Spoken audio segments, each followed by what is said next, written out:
आप सभी का स्वागत है इस यूट्यूब चैनल पे।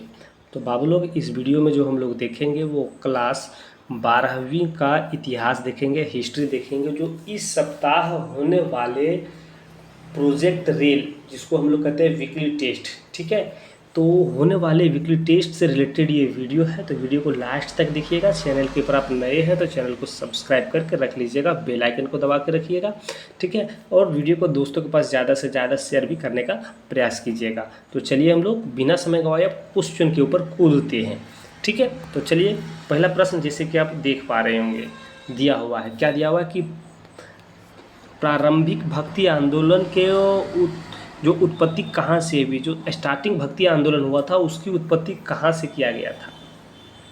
तो इसकी उत्पत्ति दक्षिण भारत से हुआ था। कहाँ से हुआ था? दक्षिण भारत से, ठीक है। चलिए नेक्स्ट प्रश्न को आप देखिए, दिया हुआ कहता है कि उस भक्ति परंपरा को बताइए जिसने विधवा पुनर्विवाह का समर्थन किया। तो एक भक्ति परंपरा था को उसको बताइए जिसने जो विधवा का पुनर्विवाह हो, जो भी विधवा महिलाएं उस समय हो जाती थी उनको विवाह करने का इजाज़त नहीं था, ठीक है। तो उनको इजाज़त दिया गया कि आप विधवा हो गए तो आप फिर से आप शादी ब्याह करके आप अपना जीवन यापन व्यतीत कर सकते हैं। तो कौन सा भक्ति परंपरा को बताया है? उस भक्ति परंपरा को बताइए जिसने विधवा पुनर्विवाह को समर्थन दिया। तो उस भक्ति परंपरा का क्या नाम है? तो उसका नाम है लिंग्यात। क्या है? लिंग्यात भक्ति परंपरा, जो ऑप्शन नंबर बी में दिया हुआ है, ठीक है।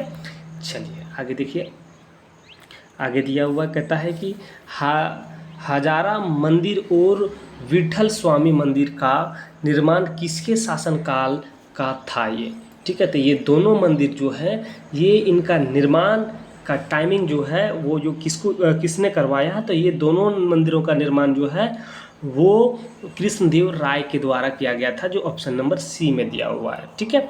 चलिए आगे देखिए, दिया हुआ है कि तालीकोटा की लड़ाई कब हुई थी। तो तालीकोटा की लड़ाई 1526 ईस्वी या 1556 या 1565, या तो यहाँ पे बताते चले कि 1565 ईस्वी को हुआ था। कब हुआ था? 1565, जो ऑप्शन नंबर सी में दिया हुआ है, ठीक है। चलिए आगे हम लोग प्रश्न देखते हैं। आगे दिया हुआ है, कहता है कि किसका शासनकाल तेलुगु साहित्य का क्लासिक युग या क्लासिकी युग माना जाता है। तो यहाँ पे ऑप्शन देखिए, हरिहर देवराय द्वितीय, राजेंद्र चोल या कृष्णदेव राय। तो कृष्णदेव राय का, ठीक है, जो ऑप्शन नंबर डी में दिया गया है, ठीक है। किसे आंध्र भोज भी कहा जाता है। तो आंध्र भोज किसको कहा जाता है? तो कृष्णदेव राय या राय द्वितीय या सदा शिवराय देवराय प्रथम। तो कृष्णदेव राय को जो है आंध्र भोज भी कहा जाता है, जो ऑप्शन नंबर ये में दिया गया है, ठीक है। चलिए नेक्स्ट प्रश्न को आप देखिए, नया प्रश्न जैसे कि आप देख पा रहे होंगे दिया हुआ है, कहता है कि विठुल को भगवान के किस अवतार के रूप में जाना जाता है। तो विठुल जो है उस भगवान के किस अवतार के रूप में वो जाना जाता है? तो विष्णु भगवान के अवतार के रूप में जाना जाता है, जो ऑप्शन नंबर बी में दिया गया है, ठीक है। चलिए आगे देखिए, आगे दिया हुआ कि अलवरो द्वारा रचित प्रमुख संकलन था। तो उसके द्वारा को रचित यहाँ पे नाम बताया गया है, उसका कौन सा एक संकलन है, कौन सा है, ठीक है। तो यहाँ पे देखिए ऑप्शन दिया गया है वो नलीरा और द्वितीय प्रबंधम जो है वो ऑप्शन नंबर ये में दिया गया है, वो होगा, ठीक है। चलिए आगे देखिए, आगे प्रश्न दिया हुआ है, कहता है कि किसने लाहौर में 12 वर्षीय बालिका को सती होते देखा था। तो किसने लाहौर में 12 वर्षीय बालिका का सती होते देखा था? तो वो देखा था बर्नियर ने। किसने? बर्नियर, जो ऑप्शन नंबर सी में दिया गया है, ठीक है।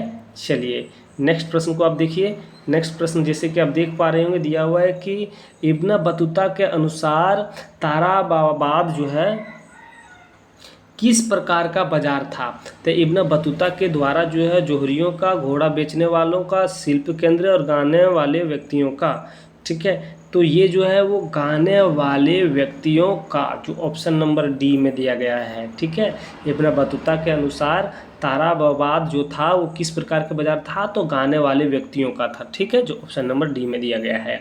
नेक्स्ट प्रश्न को आप देखिए, दिया गया है, कहता है कि यह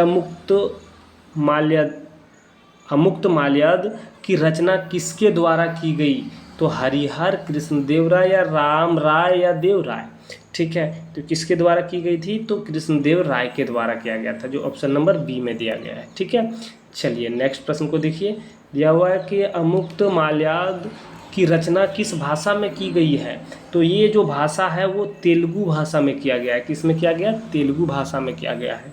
आगे प्रश्न को आप देखिए, आगे जैसे कि आप देख पा रहे होंगे कुछ सब्जेक्टिव प्रश्न जो एमसीक्यू ही आप समझिए इसको, लेकिन कुछ वर्ड में लिखा हुआ मिल जाएगा आपको, तो इसको थोड़ा इसको भी आप लोग देखने का प्रयास कीजिएगा कि हम्पी के भग्नावशेषों की खोज का श्रेय किसे जाता है, तो हम्पी के भग्नावशेषों की खोज का श्रेय किसे जाता था, अभियंता और पुराविदित कर्नल कॉलिंग मैकेंजी के द्वारा हम्पी के भग्नावशेषों 1800 ईस्वी में प्रकाश में लाया गया था। और इंडो इस्लामिक स्थापना, ठीक है, शैली की 3 प्रमुख विशेषता बता दीजिए, ठीक है। नेक्स्ट प्रश्न देखिए कि इंडो इस्लामिक शैली की 3 प्रमुख विशेषता, तो देखिए इंडो इस्लामिक स्थापना शैली की 3 प्रमुख विशेषता यह है कि विशाल प्रवेश द्वार, दूसरा मेहराब और तीसरा गुंबद, ठीक है।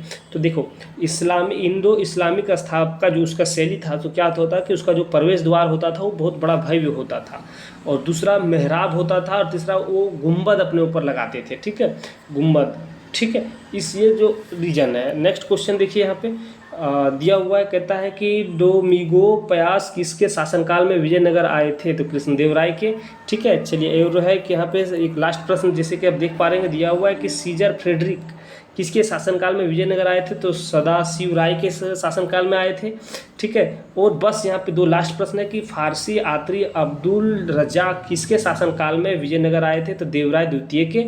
और विजयनगर किस नदी के तट पर स्थित है, तो तुंगभद्रा नदी के तट पर स्थित है। तो इस प्रकार से सभी एमसीक्यू प्रश्न हम लोग इसमें देखें। लॉन्ग वाला जो है हम लोग अगले पार्ट में देखेंगे, ठीक है। तो चलिए वीडियो को हम लोग यहीं पे समाप्त करते हैं, फिर मिलेंगे नया पार्ट लेकर। उससे पहले चैनल को सब्सक्राइब कीजिए, वीडियो को लाइक कीजिए, दोस्तों के पास शेयर कीजिए, ठीक है। नया पार्ट लेकर आप लोग के बीच में हाजिर होते हैं, तब तक आपसे अलविदा लेते हैं। जय हिंद।